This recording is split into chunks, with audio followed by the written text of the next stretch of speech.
Ya, kita terus berdoa sambil menanti-nantikan kedatangan Tuhan. Amin. Ya, tadi di bangku keyboard itu saya terus berdoa, Tuhan kuatkan kami datang malam hari ini, karena inilah hari-hari yang terakhir. Tuhan kuatkan kami, Tuhan mampukan kami. Jadi saudara, jangan menjadi lemah, karena saya percaya ada berkat khusus yang diberikan Tuhan dalam setiap ibadah di tempat ini. Amin. Kita akan belajar firman Tuhan, kurang lebih setengah jam kita akan belajar firman Tuhan. Judul firman Tuhan malam hari ini saya beri judul Roh yang Kuat. Roh yang kuat, Bapak Ibu. Ada tubuh, ada jiwa, ada roh. Selama ini kita selalu mengejar kesehatan tubuh, kesehatan jasmani, kekuatan jasmani. Itu nggak salah memang. Tapi kadang usaha kita untuk mencukupi kebutuhan jasmani itu jauh lebih besar daripada usaha kita untuk membuat roh kita semakin kuat. Kita selalu berfokus kepada kondisi jasmani kita, dan banyak doa-doa kita seputar kebutuhan jasmani. Nah, pada dasarnya di dalam kekristenan, rohlah yang harus lebih kuat daripada jiwa, daripada tubuh. Amin. Nah, oleh sebab itu kita harus mengejar bagaimana supaya roh kita menjadi kuat. Coba kita balik metode kehidupan kita yang selama ini hanya berfokus kepada kekuatan jasmani, kebutuhan jasmani. Ayo, hari ini kita mengutamakan mengejar hal-hal rohani dalam kehidupan ini. Ya, kita buka firman Tuhan dalam Lukas 1 ayatnya yang ke-80. Ini perlu dituliskan di dalam Alkitab karena ini penting. Kita baca bersama 2, 3. Iya. Adapun anak itu bertambah besar dan makin kuat rohnya, dan ia tinggal di padang gurun sampai kepada hari ia harus menampakkan diri. Ini berbicara tentang siapa, saudara? Tentang siapa? Bukan. Ini Yohanes Pembaptis. Yohanes Pembaptis, Bapak Ibu. Anak itu bertambah besar. Ini berbicara tentang jasmani, fisik. Dan tidak lupa Alkitab mencatat, dan makin kuat rohnya. Nah, ini mau kita pelajari malam hari ini. Ternyata kehidupan kita tidak melulu tentang kehidupan jasmani, kebutuhan jasmani. Tetapi bersama Tuhan kita harus memenuhi segala kebutuhan roh kita supaya roh kita menjadi kuat. Mungkin hari ini kita sehat, fisik kita mungkin kuat. Bapak-bapak mungkin kau berotot hari ini, engkau tampak gagah, orang melihatmu, wah luar biasa itu bapak itu. Kenapa? Ototnya di mana-mana. Ya, begitu diangkat bajunya, perutnya six pack, wah orang menjadi takut. Tapi ketika dicek kedalaman rohnya, tidak ada yang bisa dibanggakan. Mungkin dengan otot yang kuat kita mampu mengangkat beban yang berat. Tetapi untuk mengangkat beban yang ringan saja, di dalam masalah tekanan jiwa, tekanan mental, tekanan apapun selain tekanan fisik, saudara nggak mampu. Ini menandakan rohmu tidak sesehat jasmani. Pertandingan jasmani mungkin bisa kita lalui. Kita mungkin sanggup bertanding dalam bekerja keras untuk menyelamatkan hidup kita. Oh, kita bertanding secara fisik, kita kerja keras, kita mencari kehidupan. Oke, kita begitu kuat. Kita mungkin sanggup melewati kesulitan-kesulitan ekonomi dengan kekuatan fisik kita, dengan kerja keras. Kita mampu memenuhi kebutuhan kita. Tapi ketika jiwa kita tertekan, ketika roh kita tertekan, kita nggak sanggup.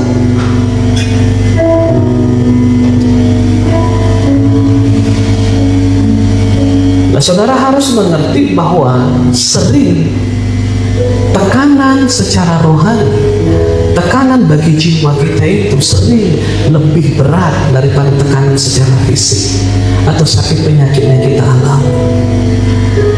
Di dalam Efesus 6 ayat 10, ada nasihat di dalam firman Tuhan ini. Akhirnya hendaklah kamu kuat di dalam Tuhan, di dalam kekuatan kuasanya. Ini berbicara tentang kekuatan roh. Bukan kuat dalam arti mampu mengangkat barbel, mampu mengangkat beban berapa goni, bukan. Paulus sedang mengatakan kepada jemaat Efesus, hendaklah kamu kuat di dalam Tuhan, di dalam kekuatan kuasanya. Ayat 11. Kenapa Paulus mengatakan kepada jemaat Efesus, hendaklah kamu kuat? Karena ternyata jemaat Efesus tidak mengerti bahwa hidup ini penuh dengan pertandingan, penuh dengan peperangan. Paulus mengatakan, kenakanlah seluruh perlengkapan senjata Allah supaya kamu dapat bertahan melawan tipu muslihat iblis. Karena ternyata selama ini jemaat Efesus tidak mampu bertahan, ditipu terus dengan kesulitan-kesulitan oleh iblis, sehingga mereka meragukan iman mereka, nggak mampu bertahan. Paulus berkata, hendaklah kamu kuat supaya kamu mampu bertahan. Malam ini saya berdoa kepada Tuhan supaya saudara diberikan kekuatan oleh Tuhan, supaya kau mampu bertahan hari ini, Bapak Ibu. Apapun kesulitanmu hari ini, engkau mampu bertahan di situ. Ayat 12. Karena perjuangan kita bukanlah melawan darah dan daging, bukan hal-hal fisik. Perjuangan kita adalah melawan hal-hal yang rohani.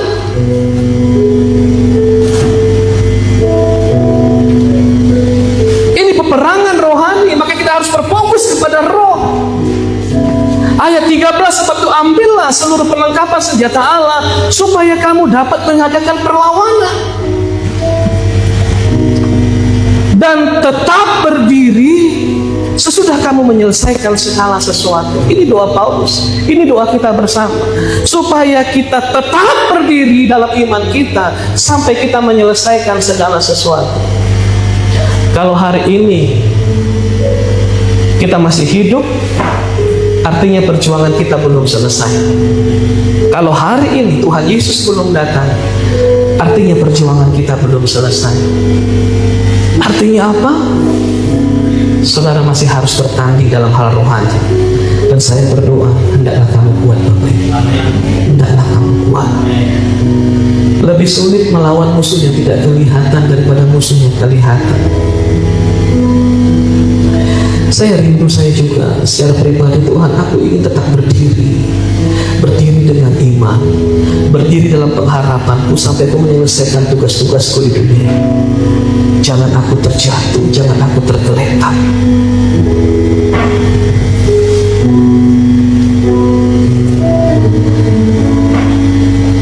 Kita nggak boleh kalah, amin. Kita nggak boleh kalah, Bapak. Apapun yang terjadi hari ini, katakan kepada diri kita, aku tidak boleh kalah. Seberat apapun tantangannya yang saudara hadapi hari ini, katakan kepada dirimu, aku tidak boleh menyerah, aku tidak boleh kalah. Aku harus tetap berdiri sampai aku menyelesaikan semuanya. Amin. Itu doa kita bersama, Bapak Ibu. Kalau kita lihat Yohanes Pembaptis tadi, dikatakan ia semakin besar dan semakin kuat rohnya. Mungkin saudara ingin roh saudara kuat, tapi bagaimana Pak caranya supaya roh kita kuat? Dalam Lukas 1:80 tadi ada informasi selanjutnya yang kita terima dari situ. Dikatakan bahwa dan ia tinggal di padang gurun sampai kepada hari ia harus menampakkan diri kepada Israel. Nah, saya coba rimang-rimang.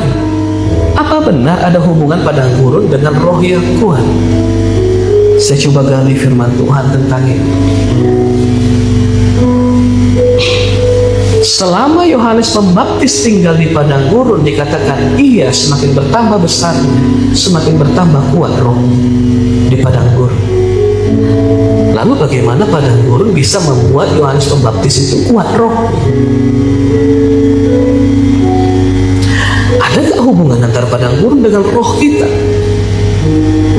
Lalu saya mengingat Yesus juga melewati padang gurun sebelum dia memunculkan dirinya kepada Israel. Betul ya? Sebelum dia memunculkan pelayanannya di hadapan orang Israel, dia masuk ke padang gurun selama 40 hari. Iya, kenapa harus berbicara padang gurun? Orang Israel juga sebelum memunculkan dirinya kepada orang-orang Kanaan, orang-orang yang tinggi besar itu, mereka harus masuk dulu ke padang gurun. Nah, apa sebenarnya hubungan padang gurun dengan kekuatan roh? Kalau saudara boleh ingat, saya pernah sampaikan kepada kita di tempat ini. Saya mengatakan bahwa padang gurun akan memaksa kita untuk bergantung kepada Allah. Coba saudara ingat, saya pernah katakan di tempat ini bahwa padang gurun akan memaksa kita untuk bergantung sepenuhnya kepada Allah. Kenapa? Karena di padang gurun gak ada orang. Mau bergantung kepada siapa lagi? Di padang gurun gak ada makanan. Mau bergantung kepada apa lagi? Kalaupun ada pohon, kalaupun ada hewan, di sana hewan melata, hewan yang buas, yang mungkin tidak bisa dimakan, ular, kalajengking. Satu-satunya harapan di padang gurun hanya pada Tuhan, Bapak Ibu. Kalau kita di padang gurun membiasakan diri, menggantungkan harapan kita hanya kepada Tuhan, hanya menantikan pertolongan dari Tuhan. Nah, ini saya renungkan, saudara dan saya, rohnya akan semakin kuat.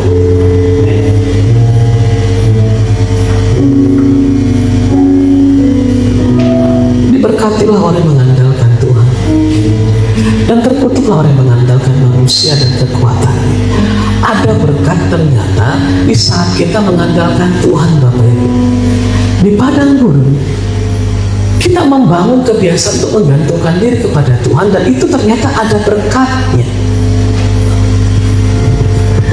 Semakin sering kita menggantungkan diri kepada Tuhan, semakin terbangunlah sebuah kebiasaan yang baru dalam hidup kita. Yang selama ini mungkin kita masih berharap kepada manusia, berharap kepada harta benda.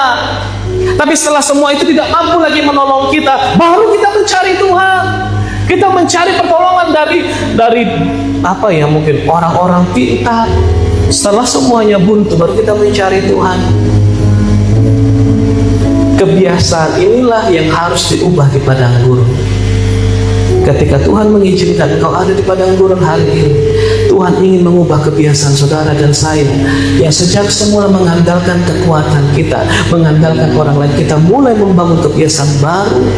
Kita betul-betul bergantung kepada Tuhan. Ini perlu kita lakukan, Bapak Ibu. Membangun sebuah kebiasaan yang baru. Kita terbiasa menunggu Tuhan, kita terbiasa mengandalkan Tuhan, kita terbiasa berserah pada kehendak Tuhan, kita terbiasa setuju dengan keputusan Tuhan, bahkan kita mulai sepakat dengan keputusan Tuhan. Kita terbiasa hanya berharap kepada Tuhan karena di padang gurun gak ada yang lain. Dan kebiasaan-kebiasaan itu akan menjadi tetap, akan menjadi gaya hidup kita. Kebiasaan itu akan mulai terbangun dalam hidup kita. Dan tanpa kita sadari, ketika kita terus mengandalkan Tuhan, kita berserah hanya kepada Tuhan, tanpa saudara sadari mungkin rohmu ternyata sudah semakin kuat.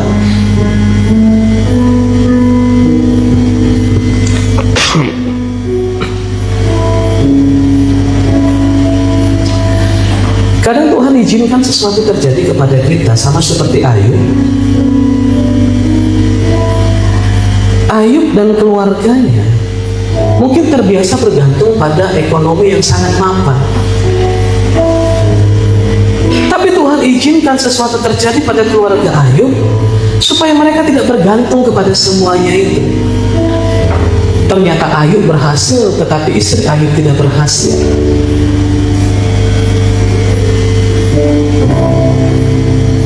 Tuhan cuma mengambil berkatnya dari kita. Masa Pak Tuhan ngambil berkatnya yang udah diberi Tuhan, masa diambil lagi? Kan itu kata Ayub, Tuhan yang memberi, Tuhan yang mengambil, terpujilah nama Tuhan. Coba aku ambil berkatku hari ini atas hidup, masih kuat gak?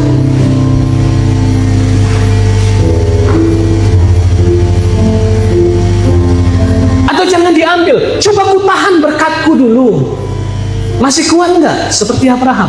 Bukan Tuhan tidak mampu memberikan anak kepada Abraham, Tuhan tahan berkatnya dulu untuk melihat Abraham. Ternyata Abraham gak kuat Bapak Ibu. Dia coba tolong Tuhan untuk memberkatinya.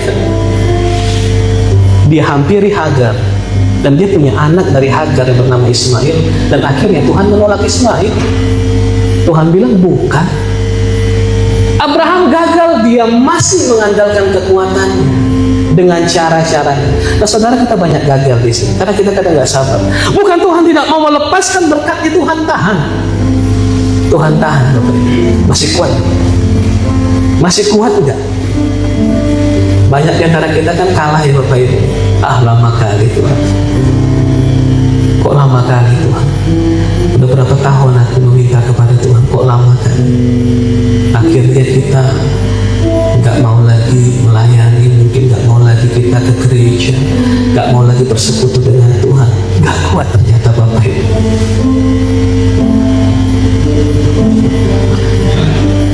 Apakah engkau masih percaya kepadaku? Apakah engkau masih berharap kepadaku? Apakah engkau masih mengandalkan aku? Kalau tidak, Tuhan akan bawa kita ke padang gurun, mengubah kebiasaan kita, dan akhirnya membuat roh kita semakin kuat. Ulangan 8 ayat 2 berkata, ingatlah kepada seluruh perjalanan yang kau lakukan atas kehendak Tuhan Allahmu di padang gurun. Ya. Ulangan 8 ayat 2.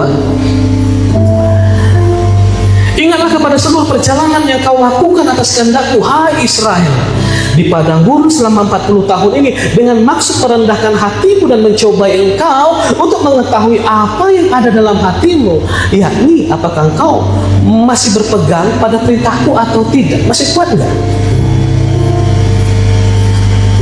Di ayat 3 ya, Tuhan tega ya.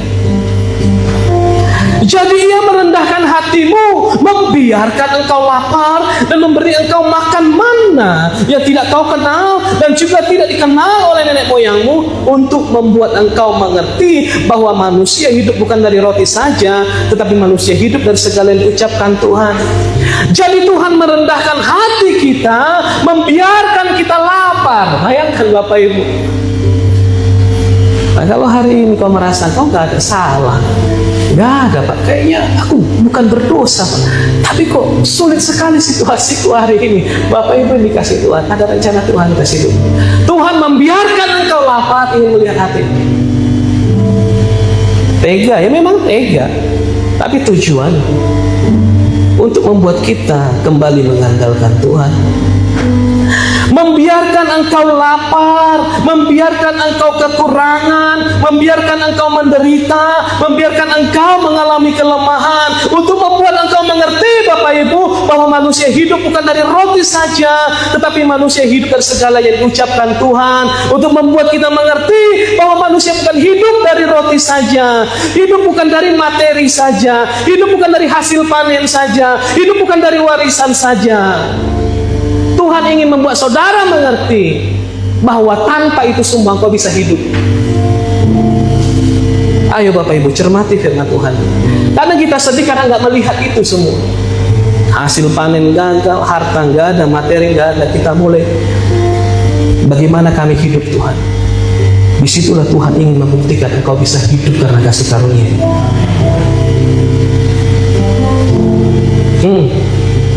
Membiarkan kau lapar, membiarkan kau kekurangan, ditahan berkatnya, supaya kau melihat Tuhan sanggup menghidupimu. Di saat seperti itulah kita belajar menggantungkan diri hanya kepada Tuhan. Mungkin selama ini masih ada kita simpan, kita setengah-setengah, setengah bergantung kepada Tuhan, setengah bergantung kepada apa yang kita punya. Tapi saat semuanya habis, gak ada jalan lain, kau harus belajar bergantung hanya kepada Tuhan. Dan orang yang bergantung kepada Tuhan, dia akan mendapatkan berkat dari Tuhan. Amin. Makanya jangan ragu, jangan sebelah kaki di Tuhan, sebelah kaki khawatir. No.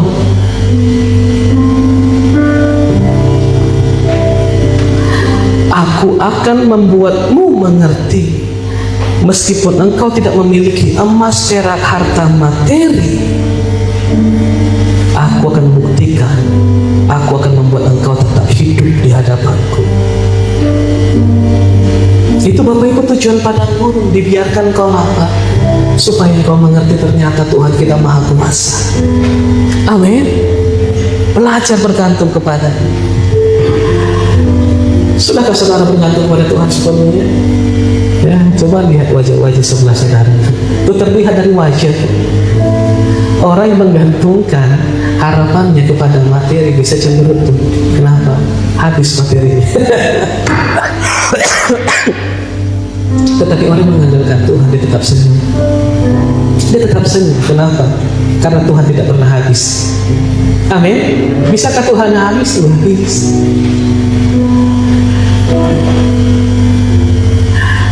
Terlihat dari wajah. Lambah kerutan, mana-mana murhi, keluar dari gereja murhi, yang ditampari pendeta itu orang itu. Kok murhi terus? Wajahnya kelihatan lebih tua dari umurnya. Itulah orang-orang yang menggantungkan harapan bukan kepada Tuhan. Maaf, karena itu kenyataan.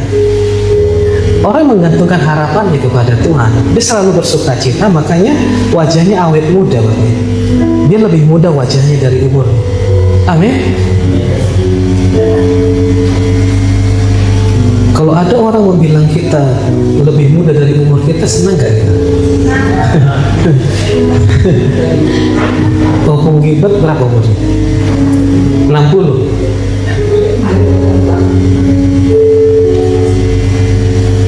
Kayaknya masih muda lah ini.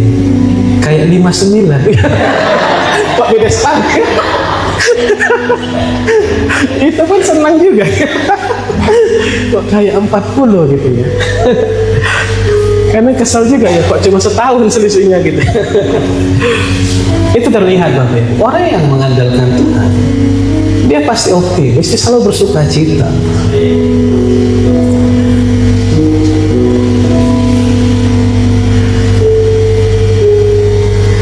Kita harus menyadari kalau kita sedang mengalami kelemahan hari ini.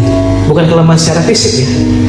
Kalau kita hari ini mengalami kelemahan Bapak Ibu, lemah secara mental, lemah secara pikiran, kita merasa nggak sanggup lagi melanjutkan kehidupan ini, sadarlah Bapak Ibu, itu tandanya rohmu hampir mati.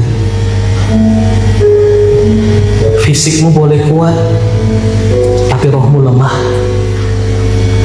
Kalau rohmu lemah, sekuat apapun fisikmu, pasti kau menjadi lemah.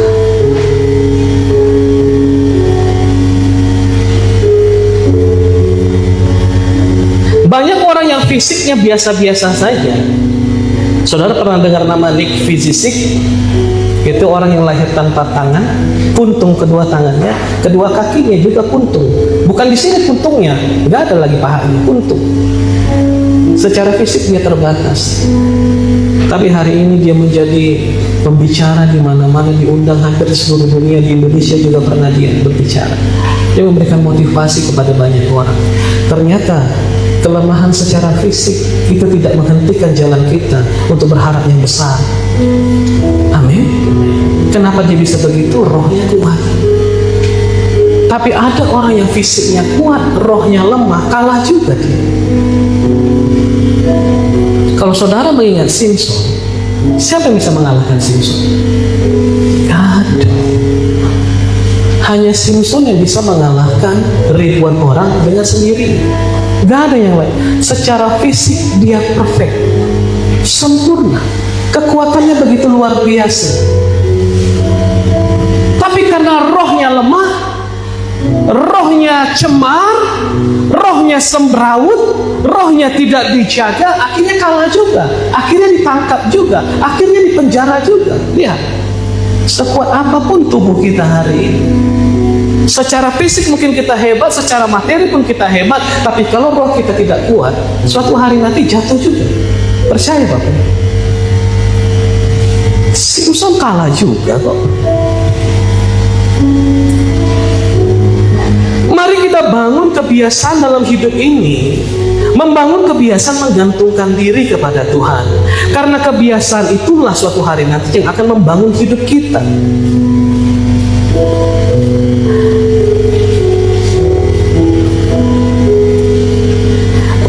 kita bangun kebiasaan untuk membangun manusia roh, membangun manusia roh, membangun manusia roh kita.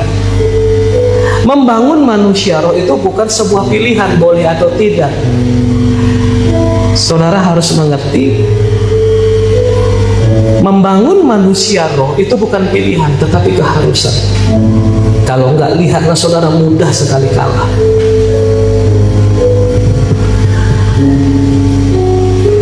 Tuhan membiarkan Yohanes Pembaptis di padang gurun sampai ia besar. Sampai kapan Tuhan membiarkan dia di padang gurun? Sampai ia menjadi kuat, sampai rohnya menjadi kuat. Sampai kapan saudara kita ada di padang gurun hidup kita? Dan saya temukan satu jawaban ini, sampai kau menjadi kuat. Kalau engkau sudah kuat, Tuhan akan tampilkan dirimu kepada dunia ini. Tapi selama engkau belum kuat, mungkin kau di padang gurun terus Bapak. Itu bukan doa saya. Sampai rohnya menjadi kuat, baru Yohanes Pembaptis keluar dari padang gurun. Sampai Yesus menjadi kuat, mengalahkan godaan iblis 3 kali, baru ia memunculkan diri. Baru Bapa di surga mengeluarkan dia dari padang gurun. Sampai Yosua dan Kaleb ditempah di padang gurun selama 40 tahun, baru mereka masuk Kanaan. Lihat Bapak Ibu, Tuhan tidak membiarkan engkau berhadapan dengan dunia ini sebelum engkau kuat. Makanya kita sering masuk padang gurun. Kok padang gurun lagi? Kok padang gurun lagi? Saudara mengertilah, ternyata padang gurun adalah keinginan Tuhan membiarkan engkau lapar kekurangan, supaya engkau belajar untuk menggantungkan hidupmu hanya kepada Tuhan, dan supaya rohmu menjadi kuat di sana. Dan setelah saudara menjadi kuat, saudara akan ditampilkan kepada dunia ini.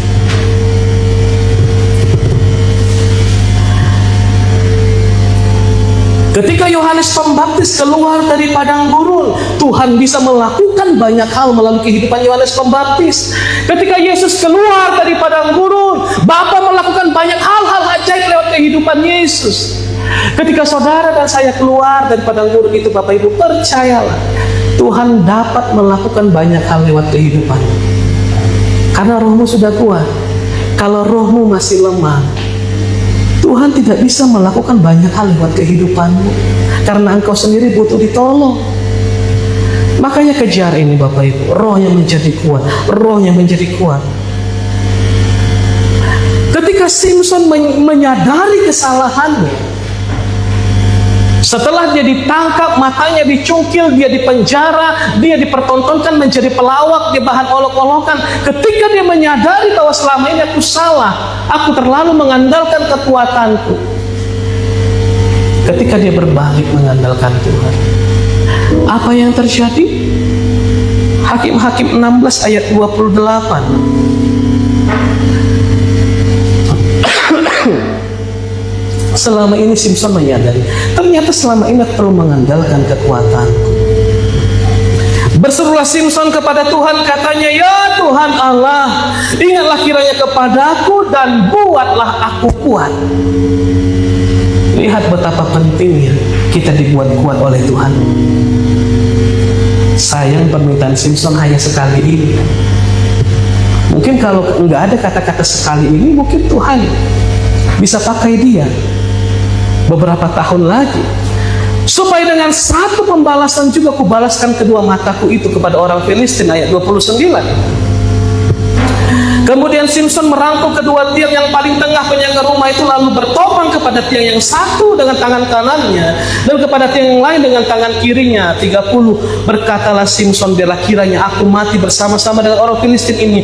Lalu membungkuklah ia sekuat-kuatnya, maka rubuhlah rumah itu menimpa raja-raja kota itu dan seluruh orang banyak yang ada di dalamnya. Yang mati dibunuhnya pada waktu matinya itu lebih banyak daripada yang dibunuhnya pada waktu hidupnya. Lihat, ketika dia mulai mengandalkan Tuhan, Tuhan bisa pakai dia melakukan banyak hal lewat kehidupannya. Musuh yang dibunuh jauh lebih banyak ketika dia mengandalkan Tuhan. Saudara dan saya, ketika engkau berhasil menjadi kuat di padang gurun itu, dan Tuhan mengeluarkan engkau dari padang gurun itu, dari kesulitan, dari kekurangan, dari kelaparan itu, Tuhan akan pakai engkau untuk hal-hal yang luar biasa, Bapak Ibu. Itu janji Tuhan, firman Tuhan. Tapi selama engkau tidak mau bergantung kepada Tuhan, mungkin padang gurun, keluar sedikit ada roti mana turun, padang gurun lagi, ada burung puyuh datang, padang gurun lagi, berperang lagi, ada raja lagi, ada kota Yeriko lagi. Itu saja hidup kita, Bapak Ibu. Maka jadilah kuat, jadilah kuat, hendaklah kamu kuat. Simpson juga berkata, kali ini sekali ini Tuhan, buatlah aku menjadi kuat. Marilah kita berdoa kepada Tuhan seperti Simpson berdoa hari ini. Tuhan, jadikanlah aku kuat, supaya Engkau dapat melakukan banyak hal lewat kehidupanku. Ini ya Bapak Ibu ya, satu rahasia firman yang saudara harus paham. Hari ini kita minta kekuatan dari Tuhan untuk apa? Untuk bisa melakukan pekerjaan kita. Harus, kalau engkau minta kekuatan, itu harus kau pakai untuk melakukan pekerjaan Tuhan, bukan pekerjaan. Coba tangkap ini.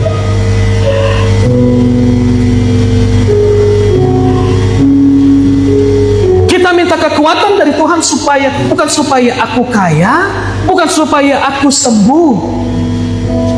Kita meminta kekuatan dari Tuhan supaya Tuhan dapat melakukan banyak hal lewat kehidupanku. Harus itu doanya. Sekali lagi, Tuhan berikanlah aku kekuatan supaya aku berhasil, supaya aku beruntung, supaya aku kaya. Bukan itu. Kalau itu percayalah saudara, kekayaan, keberhasilan itu sepertinya lari.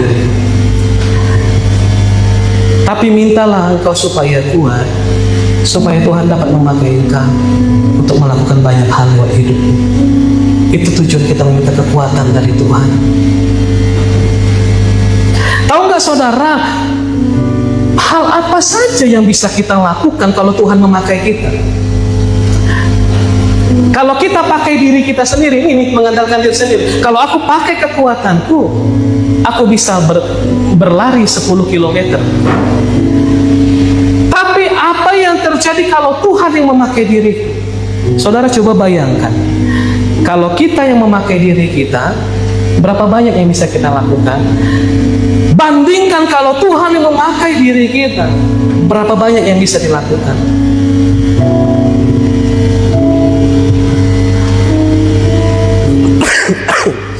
Kita sering berdoa kita memakai Tuhan kan? Coba, kita ingin memakai Tuhan. Berkati aku Tuhan, supaya tanamanku bagus. Kita pakai Tuhan. Aku beriman, ini berhasil. Pada dasarnya, kita sedang memperalat Tuhan. Coba memang saya katakan. Kita kadang mengatakan kita beriman, padahal kita sedang memperalat Tuhan. Aku beriman, ini berhasil, ini beruntung. Tuhan berkati. Kalau tidak diberkati, kita mulai tidak beriman. Sesungguhnya itu bukan iman, kita sedang memperalat Tuhan.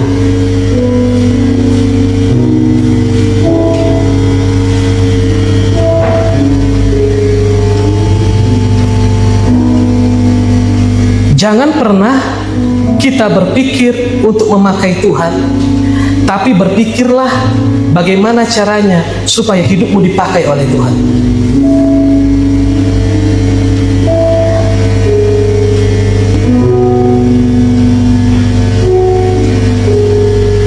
Kita sering memakai iman untuk memperalat Tuhan, untuk melakukan semua keinginan kita.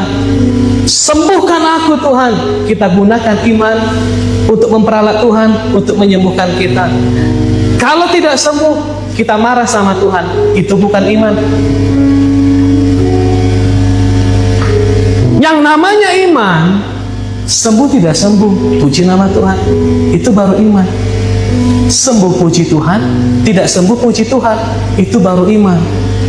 Kalau kita berkata, aku beriman, aku sembuh, sembuhkan aku Tuhan, ternyata enggak sembuh, lalu kita mulai marah kepada Tuhan, itu bukan iman.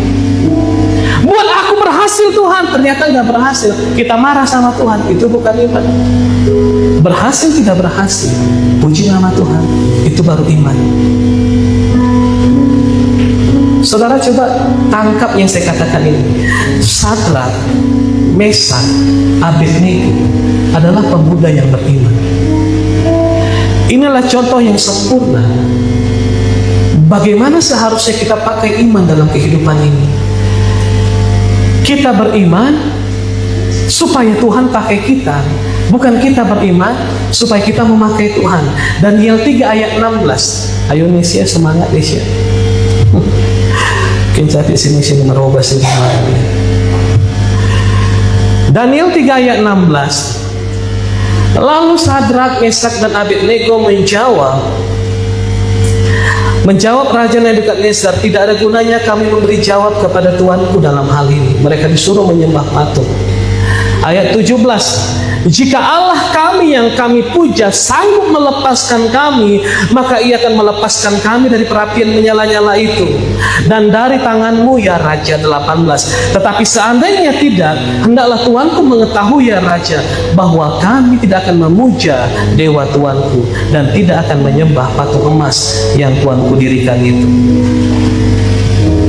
Itu iman Bapak Ibu. Diselamatkan tidak diselamatkan, mereka tetap percaya kepada Tuhan. Nah, seberapa banyak di antara kita yang masih marah kepada Tuhan kalau kita minta tidak diberikan Tuhan?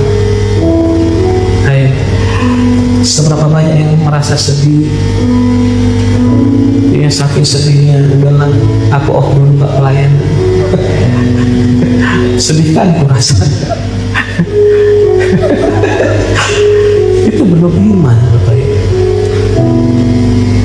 Ayo, iman kita yang iman bagaimana? Iman memperalat Tuhan kan? Mereka melihat dengan mata kepala mereka sendiri. Orang-orang yang membawa mereka ke dalam perapian itu belum sampai ke api itu udah mati orang itu. Mereka tidak pernah berubah pikiran. Ya udah, masuk api. Ya udah, padang gurun dah. Belajar sepakat dengan Tuhan. Belajar percaya kepada Tuhan, belajar mengandalkan Tuhan.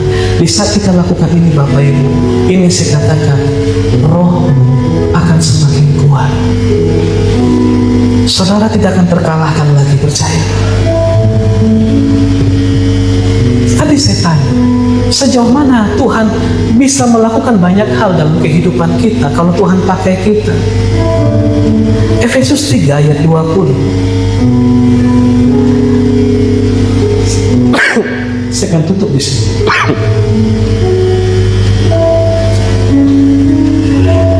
Bagi dialah yang dapat melakukan jauh lebih banyak daripada yang kita doakan atau kita pikirkan. Bagi dialah yang dapat melakukan jauh lebih banyak daripada apa yang kita doakan atau kita pikirkan. Ayat ini sudah mengatakan, Bapak Ibu, pikiran kita terbatas. Mungkin dengan kekuatanmu kau berkata, aku bisa berlari 10 km seperti saya katakan tadi. Tapi kalau Tuhan yang memakai, Dia bisa memakaimu jauh lebih banyak daripada apa yang sanggup engkau pikirkan. Makanya biarkan Tuhan yang memakai engkau, jangan engkau yang memakai Tuhan. Kalau engkau yang memakai Tuhan, langkahmu terbatas. Tuhan sedang sediakan berkat yang besar, engkau minta yang kecil. Kenapa? Pikiranmu hanya sanggup sampai di situ. Biarkan hari ini Tuhan memakai kita, karena pasti Tuhan dapat melakukan banyak hal lewat kehidupan kita. Dan sebelum Tuhan memakai saudara, roh saudara harus kuat. Amin. Kalau Tuhan melakukan banyak hal lewat kehidupan, ketika para murid 200 orang ada di loteng atas pada hari Pentakosta, Roh Kudus dicurahkan dan mereka penuh dengan Roh Kudus. Apa yang terjadi? Mereka mulai berkata-kata dalam bahasa yang mereka tidak pelajari, yang mereka tidak pahami selama ini. Mereka mampu melakukan itu. Coba tangkap. Di saat Tuhan memakai saudara dan saya, di saat roh kita dijamah dan menjadi kuat, kita mampu melakukan apa yang tidak pernah kita pikirkan selama ini. Berbahasa-bahasa asing itu kalau hari ini harus les. Harus les. Bahasa Inggris itu lesnya 600.000 paling murah sebulan. Ada yang 1 juta sebulan. Ada yang mau saya ajari les bahasa Inggris. Saya tahu karena sering nanya les bahasa Inggris berapa. 600.000 paling murah. Itu datang ke rumah. Mereka bisa berbahasa-bahasa asing. Saudara baca Kisah Para Rasul. Mereka mampu melakukan sesuatu yang belum pernah mereka lakukan. Mereka mampu melakukan sesuatu yang jauh dari pikiran mereka. Dan itulah yang saudara alami kalau Tuhan memakai saudara, kalau rohmu menjadi kuat. Makanya mulai hari ini mari kita bukan hanya berpikir tentang hal-hal jasmani, bagaimana Tuhan rohku menjadi kuat, bagaimana rohku menjadi kuat. Aku harus belajar mengandalkan Tuhan. Sekalipun berat, sekalipun mata melihat hancur aku, engkau tetap berharap kepada Tuhan. Engkau terus percaya kepada Tuhan. Dan ketika engkau selamat dari padang gurun itu, maka engkau akan melihat bagaimana Tuhan memakai hidupmu dan hidupku dengan cara-cara yang tidak pernah kita pikirkan selama ini. Manusia roh kita harus bertumbuh. Kekuatan roh kita harus bertumbuh. Di manakah roh kita semakin kuat? Jawabannya di padang gurun. Roh Kudus yang akan mengajari kita bertumbuh. Lihat Bapak Ibu, Roh Kuduslah yang akan mendampingi kita selama ada di padang gurun. Kita nggak dibiarkan sendiri di padang gurun. Roh Kudus akan mendampingi kita. Roh Kudus akan mengajari kita. Roh Kudus akan memberikan kekuatannya. Roh Kudus akan memberikan hikmatnya. Roh Kudus akan memberikan karunia-karunia-Nya, sehingga di padang gurun itu kau lebih daripada sebelumnya. Roh Kudus mulai fokus untuk mendewasakanmu di situ. Dan ketika engkau keluar dari padang gurun itu, engkau menjadi manusia yang berbeda. Amin. Engkau tidak lagi menjadi orang yang berkata, Tuhan, aku gak percaya lagi sama. No. Kita tidak akan pernah berkata begitu. Kita akan sama seperti Yesus. Bapak kalau boleh lakukan cawan ini daripada, tapi bukan kehendakku Bapa, kehendakmu lah yang jadi. Itulah ciri-ciri orang yang rohnya sudah kuat. Saudara mau dipakai Tuhan luar biasa. Amin. Jadilah kuat di dalam roh saudara. Kuat di padang gurun. Kalau kau terus masuk ke padang gurun, artinya kau belum kuat, dan kau harus menjadi kuat supaya kau keluar dari situ. Dan lewat hidupmu banyak perkara dilakukan Tuhan. Tuhan Yesus memberkati saudara. Kita bangkit berdiri.